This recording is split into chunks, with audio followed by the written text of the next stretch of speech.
बिस्मिल्लाहिर्रहमानिर्रहीम, अस्सलाम वालेकुम। Welcome to quick review.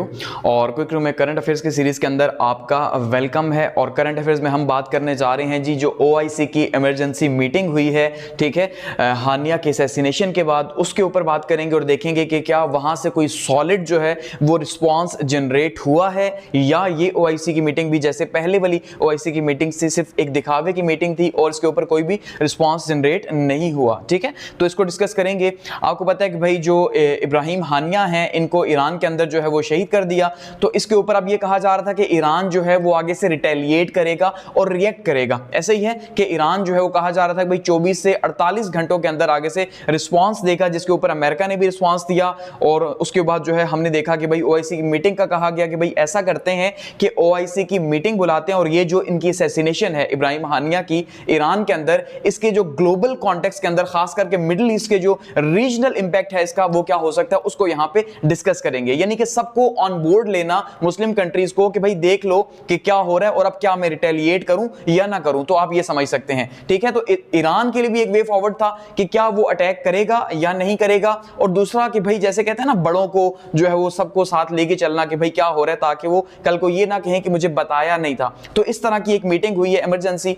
तो अब इसके ऊपर देखते हैं। वैसे इससे पहले जो मीटिंग्स हुई हैं, आपको पता है उनके अंदर कोई जो बहुत हम ये कह सकते हैं कोई हार्ड जो है वो लाइन नहीं ली गई इजराइल को लेके और नॉर्मली बातचीत की गई। तो यहां पे देखेंगे की टेक अवेज क्या है OIC की इमरजेंसी मीटिंग के, जो कि आपने देखा कि भाई जो है वो कल हुई है। ठीक है, तो उसके अंदर जो है क्या बातचीत की गई है, की टेक अवेज की बात करते हैं यहां पे। तो सबसे पहले आपको पता है ये एक इमरजेंसी मीटिंग थी और एक्स्ट्रा ऑर्डिनरी जो है मीटिंग आप इसको कह सकते हैं कि जो है वो थी। और घाना जो है इसको चेयर कर रहा था, जद्दा के अंदर जो है ये सऊदी अरब के अंदर हुई है। ठीक है, और इसमें जो है वो जो की टेक अवेज है, सबसे पहला जो है वो क्या बात की गई जी, यहाँ पे जो OIC है उसने डायरेक्टली जो है वो ब्लेम किया है इजराइल को और कहा है कि भाई इजराइल जो है वो रिस्पॉन्सिबल है कि उसने ईरान के अंदर अटैक करके जो है वो असैसिनेट कर दिया इस्माइल हानिया को। तो सबसे पहला काम ये किया गया, कि डायरेक्टली इजराइल को ब्लेम किया गया। ठीक है, दूसरा कहा कि जो इल्लीगल ऑक्यूपेशन है, ठीक है जी, ये जो इल्लीगल ऑक्यूपेशन की हुई है यानी इजराइल ने, इसके हाल से बातचीत की गई पैलेस्टाइन की कि भाई ये गलत है। ठीक है, और इसी की वजह से जो है ये ग्रेटर जो पीस है ये खराब हो रहा है पूरे के पूरे रीजन का। तो इसलिए पीस तब बहाल हो सकता है जबकि ये जो है वो इल्लीगल ऑक्यूपेशन खत्म की जाए इजराइल की तरफ से। और इसी की वजह से बहुत ज्यादा सफरिंग भी है और इसके बहुत ज्यादा जो है वो इंपैक्ट्स हैं, फॉर रीचिंग कंसिक्वेंसेस हैं। ठीक है, बहुत दूर इसके असरात हैं जो कि हम देख रहे हैं कि आहिस्ता आहिस्ता रीजन के अंदर फैलते जा रहे हैं और बढ़ते जा रहे हैं, ये कहा गया इसके अंदर। ठीक है, और साथ में इसको जो है वो इस रीजन की स्टेबिलिटी को लिंक किया गया ग्लोबल स्टेबिलिटी के साथ कि भाई अगर आप बात करते हैं ग्लोबल स्टेबिलिटी की कि आलमी अमन हो, ठीक है, तो आलमी अमन में ये जो मिडिल ईस्ट है इसका बहुत इंपॉर्टेंट रोल है। तो यहां पे जो है वो आपको बात करनी चाहिए कि यहां पे क्या हो रहा है। ठीक है, मजीद यहां पे कहा गया कि भाई जो असैसिनेशन है ये पॉलिटिकल लीडर की, ये बहुत गलत है क्योंकि ईरान के अंदर आके आपने असैसिनेट किया, उसकी सोवरेनिटी को पामाल किया और जानबूझ के किया, ये आपने बहुत गलत किया। ठीक है, और इसमें साथ में डिस्कस किया कि भाई 40,000 से ज्यादा डेथ्स हो चुकी हैं यहाँ पे। हेल्थ और एजुकेशन का सिस्टम जो है वो सारे का सारा इस टाइम पे मुतासिर है,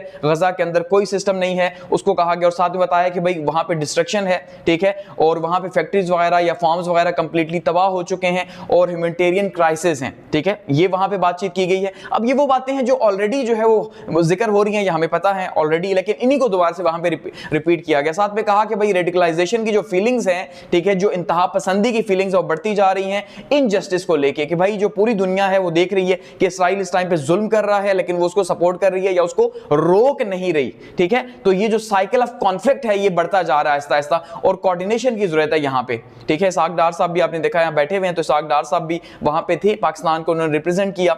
साथ में उन्होंने बताया कि भाई अब जो जरूरत है वो क्या है, यानी मजीद जो है वो उन्होंने बात की किसके ऊपर जी, कि एम्पावर किया जाए पैलेस्टाइनियंस को और जो 2 स्टेट सॉल्यूशन है उसके ऊपर उन्होंने कहा कि भाई 2 स्टेट सॉल्यूशन के ऊपर बातचीत की जाए। क्योंकि आपको पता है इस टाइम पे जो पॉसिबल सॉल्यूशन है वो 2 स्टेट सॉल्यूशन ही है कि भाई 1967 की पोजीशन से पहले जब 6 डेज वॉर हुई थी, तो उससे पहले के जो बॉर्डर्स हैं इजराइल के और पैलेस्टाइन के, उस कंडीशन के अकॉर्डिंगली जो है वो 2 स्टेट सॉल्यूशन की तरफ कहा गया कि जाया जाए और इंटरनेशनल कम्युनिटी कम्युनिटी को जोर दिया यहाँ पे कि भाई आप काम करें पीस के लिए और यहाँ पे कोशिश करें कि भाई किसी तरह से अमन आ सके।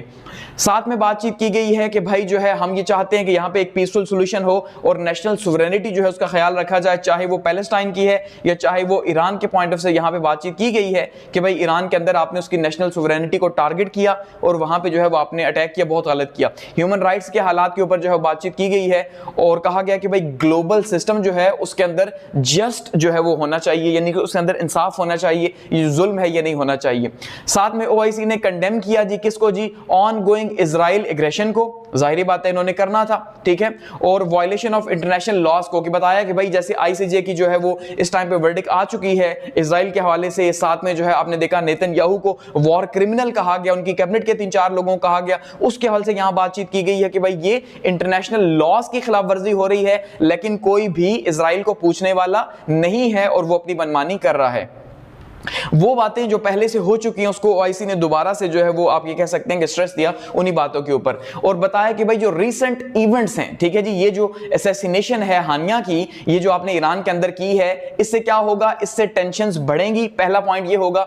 साथ में ब्रॉडर रीजनल स्टेबिलिटी जो है उसके लिए खतरा है कि आपने जो काम किया इसके नतीजे के तौर पर अगर ईरान आगे से रिटेलिएट करता है, ठीक है जी, यानी ईरान आगे से इजराइल के ऊपर अटैक करेगा अपनी इज्जत बचाने के लिए कि भाई ये गलत है, तो अल्टीमेटली ईरान आगे से, इजराइल आगे से रिस्पॉन्स करेगा। और साथ में आपको पता है कि अमेरिका जो है उसने भी अपने बहरी बेड़े जो है वो बिल्कुल तैयार करके रख दिए हैं ईरान को धमकी देने के लिए, अगर तुमने किया तो मैं तुम पे अटैक करूंगा। हालांकि वो ये कहता है अमेरिका कि मैं इसमें शामिल नहीं हूं, तो भाई ईरान को अटैक करने दो, लेकिन वो ये कह रहे हैं नहीं भाई इससे रीजनल टेंशंस बढ़ेंगी इसलिए हम ईरान को अटैक नहीं करने देंगे। सो इसका मतलब ईरान इजराइल के ऊपर करेगा और यूएस जो है या उसके जो एलाइज हैं वो ईरान के ऊपर आगे से अटैक करेंगे, तो यहां पे रीजन के अंदर एक कॉन्फ्लिक्ट जो है वो पैदा हो जाएगा ग्रेटर वॉर का, जो कि पहले से है, और ये एक वाइडर कॉन्फ्लिक्ट होगा, इसका यहां पे जिक्र किया गया, और जिसका इंपैक्ट जो है वो नेबरिंग कंट्रीज के ऊपर, उर्दन है, ठीक है, कतर है, लेबनान है और साथ में मिस्र है, इन कंट्रीज के ऊपर जो बहुत ज्यादा असर आएगा।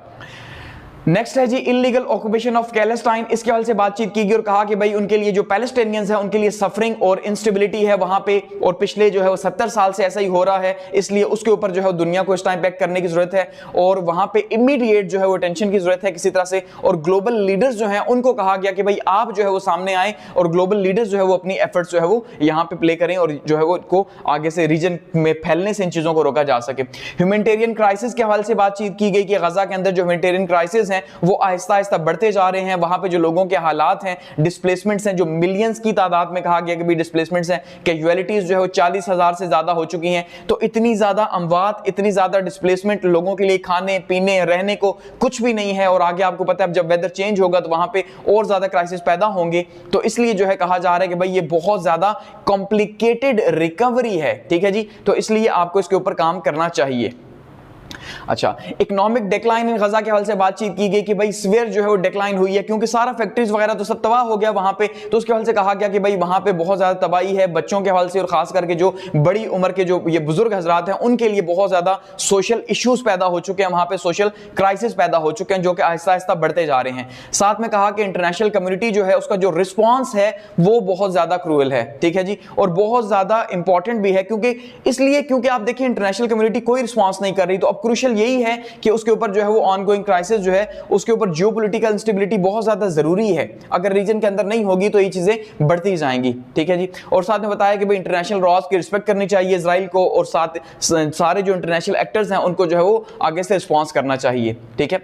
Need for immediate release of hostages, इनके लिए बातचीत की गई कि भाई जो हॉस्टेजेस हैं उनको छोड़ा जाए, एक्सचेंज किया जाए, ठीक है, और साथ में जो है वो क्या किया जाए जी, दोनों पार्टीज को इन्वॉल्व किया जाए ताकि वो बातचीत के थ्रू जो है वो जो भी बीच में जो बेगुनाह लोग हैं उनको जो है वो बचाया जा सके किसी तरह से और इस वॉर को एंड किया जा सके। और रिकग्निशन ऑफ पैलेस्टाइन की बात की 1967 से पहले का जो बॉर्डर था उसके हवाले से, और यहां पे जो सबसे क्रूशियल बात है वो है जी इनका कैपिटल जेरूशलेम का। अब यहां पे 2 स्टेट सॉल्यूशन तो पॉसिबल है, अगर हम देखेंगे कि 2 स्टेट सॉल्यूशन तो ठीक है पॉसिबल है, बहुत सारे ममालिक अब 150 प्लस कंट्रीज हो चुके हैं जिन्होंने पैलेस्टाइन को रिकॉग्नाइज कर लिया एज ए इंडिपेंडेंट कंट्री, ठीक है, तो थोड़े से बचे, अब अमेरिका करेगा तो बाकी सारे करेंगे, लेकिन अमेरिका वेट कर रहा है कि भाई कब जो है गजा के अंदर जो है ये हमास का खात्मा हो सके, क्योंकि इजराइल ने उसे यही कहा हुआ है कि भाई जब तक इनका खात्मा हम नहीं करेंगे तब तक सीज फायर की तरफ नहीं जाएंगे, तो हम हमास को खत्म करेंगे। इसलिए अमेरिका भी जो है वो इस टाइम पे रिस्पॉन्ड नहीं कर रहा, बल्कि उन्होंने देखें जो बाइडेन ने सपोर्ट किया तो उन्हीं की जो वाइस प्रेसिडेंट थी कैमला हैरिस, वो साइड पे हो गई। वो कहते हैं नहीं भाई हमारी जो एडमिनिस्ट्रेशन है, उन्होंने डायरेक्टली तो नहीं कहा, वो कहते हैं नहीं भाई वॉर को खत्म होना चाहिए, ठीक है। और सारा ब्लेम इस टाइम पे इलेक्शंस की वजह से जो है ब्लेम डाल दिया इजराइल के ऊपर। हालांकि सपोर्टर कौन है? अमेरिका पीछे खड़ा है। तो एक्चुअली में सारी के सारी जो है पॉलिटिक्स हो रही है। तो बेसिकली जो जेरूशलम है उसको कैपिटल मानना ये बहुत मुश्किल है, क्योंकि अगर आप ये देखें तो इस टाइम पे ओआईसी के 57 कंट्रीज जो हैं उनका ये जो बयानिया है ये तो वही बातें हैं जो सारी की सारी हम बार बार कर रहे हैं। तो यहां से कोई स्ट्रांग मैसेज तो हमें रिफ्लेक्ट होता हुआ देखने को नहीं मिल रहा। तो ये कहेंगे तो जेरूशलम क्या हो जाएगा? ऐसा तो नहीं होगा, तो ये पॉसिबल नहीं है, जाहिर बात है, ऐसे इजराइल नहीं मानेगा। और ऑन गोइंग इजरायली ऑक्यूपेशन की बातचीत की गई कि भाई ये वायलेशन है पैलेस्टाइनियंस की, इंटरनेशनल लॉ की भी, उसको भी जो है वो कंडेम किया गया। अब एट द एंड अगर हम ये देखते हैं तो देखिए अब ये जो मीटिंग है इसमें जितनी बातें भी हुई हैं, जो की टेक अवेज हैं, वो वही बातें हैं सारी की सारी, आप ये कह सकते हैं कि पुरानी दास्तान है, ठीक है जी। सारी वही बातें की गई हैं जो पहले से हो चुकी थी, एक बात। दूसरी बात यह है कि इस ओआईसी की मीटिंग से पहले ही अमेरिका ने जो है वो थ्रेट कर दिया था ओआईसी के लीडर्स को या उन कंट्रीज को, क्योंकि जाहिर बात है अमेरिका के सामने तो कोई नहीं बोल सकता। तो अमेरिका जो है आप ये कह सकते हैं कि एक फिक्स्ड मैच है ओआईसी का, कि पहले से ही तय था कि ओआईसी कोई ऐसा स्ट्रॉन्ग रिस्पांस जनरेट नहीं करेगा। ओआईसी ने यहां पे दो काम किए, आप जरा इस बात को समझिएगा।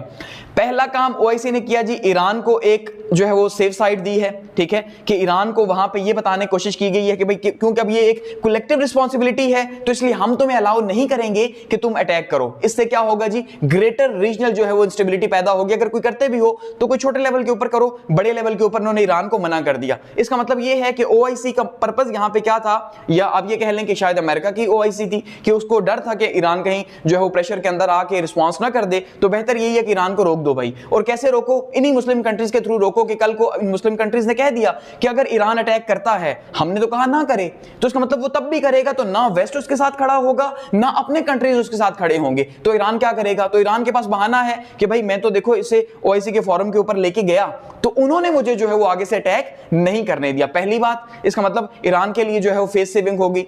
दूसरा जो है वो मुस्लिम कंट्रीज के लिए जो है उनको मुतमईन कर दिया कि भाई देखो मीटिंग हो रही है, हम आपके लिए बैठे हुए हैं, देखो हम तो जो है वो आपके जो इमोशंस हैं उनकी जो है वो तर्जुमानी कर रहे हैं। हालांकि क्या तर्जुमानी हुई है, आप वहां के हालात देखें क्या हो रहे हैं, और यहाँ पे ये एसी रूम के अंदर बैठ के उन्होंने क्या जो है वो डिसीजन लिए, कुछ भी तो सॉलिड डिसीजन नहीं हुआ। क्या इजराइल को के ऊपर कोई पाबंदी की बात की गई? क्या कहा गया इजराइल को तेल ना बेचें? ठीक है जी। क्या कोई किसी और पाबंदी की बात हुई है? क्या कहा कि रेड सी को कंप्लीटली ब्लॉक करें? ठीक है जी। या कोई सपोर्ट की बात की हमास के लिए? ऐसा तो कुछ भी नहीं है। सो इसका मतलब ये है कि ये एक किस्म का जो है वो सिर्फ दिखावे की थी। आप ये कह सकते हैं कि ये दिखावे का जैसे पहले शोर होता रहा वैसे ही शोर हुआ, तो इससे इजराइल को कोई फर्क नहीं पड़ेगा। और दूसरा, यूएस ने पहले से ही इन चीजों को तय कर दिया था, फिक्स कर दिया था, क्योंकि यूएस का जो स्टेट डिपार्टमेंट है वो पहले से कह चुका था कि भाई हम ये चाहते हैं कि ईरान रिस्पॉन्ड ना करे, यानी ईरान रिटेलिएट ना करे, क्योंकि अगर ईरान रिटेलिएट करेगा, ठीक है जी, तो उस रिटेलिएशन के नतीजे के तौर पे हमें आगे से जवाब देना पड़ेगा ईरान को रोकने के लिए, ठीक है। क्योंकि अगर हम ईरान को नहीं रोकेंगे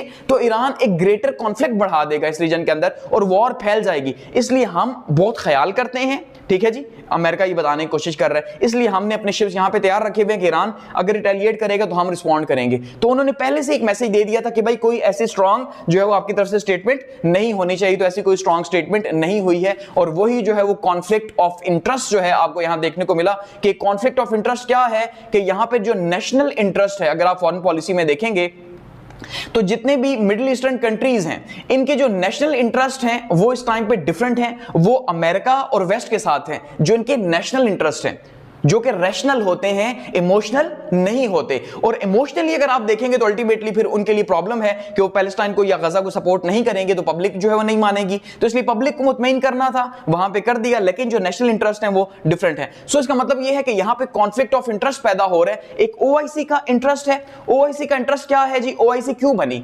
इसलिए कि मुसलमानों के लिए एक ऐसा प्लेटफॉर्म मुहैया किया जाए जहां से वो कलेक्टिव वॉइस बन सकें और अपने खिलाफ आने वाली आवाजों को रोक सकें या उनके ऊपर कोई रिएक्ट कर सके। ऐसा ही है। तो ओआईसी तो ये चाह रहा है, लेकिन जो नेशनल इंटरेस्ट है हर मुल्क का वो डिफरेंट है। तो इस वजह से हम ये कह रहे हैं यहां पे कॉन्फ्लिक्ट ऑफ इंटरेस्ट पैदा हो रहा है। तो इसका मतलब ये है कि यहां पे हमें कोई जल्दी जल्दी सॉल्यूशन दिखाई नहीं दे रहा, सिवाय इसके कि अमेरिका जो है कोई सॉल्यूशन निकाले, सीज फायर करे, और वो तब भी करेगा जब जो है वो हमास को कहेंगे कि हाँ भाई ठीक है, अब हमास खत्म है 90%, अब आप जो है वो आगे बढ़ो, ठीक है। तो फिलहाल ये मीटिंग आप ये कह लें कि सिर्फ जो है वो एक प्रैक्टिस थी, यूजुअल प्रैक्टिस थी, ठीक है, और कुछ भी इससे कोई बहुत ज्यादा हमने नहीं देखा कि कोई रिस्पॉन्ड जनरेट हुआ हो।